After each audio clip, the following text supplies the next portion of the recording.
What's up, everybody? We're over here at our Hampton Bays project, and I just want to give you a little update. So we are trying to drop our 7 dry wells today. Now we finally have a break in the weather, so we're going to get that done. And you can see behind me, we were finally able to shoot the pool. So this is the gunite work. Previous videos, you can see we were doing the steel. And so the next phase of this is going to be, after the dry wells are in, we're finally going to be able to start prepping the slab area for the bluestone patio and the coping, and then we'll be able to get our marble dust in. So let me show you what's going on site here.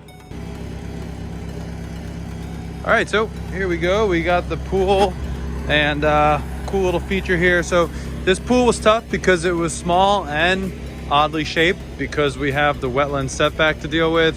So you can see this is kind of on an angle here, but we were able to set a nice set of square stairs in here. And then we have a bench.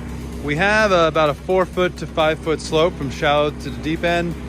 So it's nice, you still have a little bit deep enough water if you want to jump in. And right there, we have this cool little feature. So it's a sleeve, and that sleeve is going to be able to have a couple different attachments that are going to go into it. Particularly this project is going to get a table, and that table has a hole for an umbrella. So you'll be able to sit here on the bench, have some cocktails, stare out on the water. And I'll show you over here. The guys are working on the dry wells. It's gonna be a little noisy. You can see. So we got the wells right here. They're shallow rings. They're only 2 foot by 8 foot in diameter. And the reason for that is we have high water table, and we can't go as deep as you normally would to set a dry well in. But luckily, we have plenty of sand here naturally. So it's not going to be a big deal. So we have 7 dry wells going in through here. One of them is for the pool, which is going to be over there.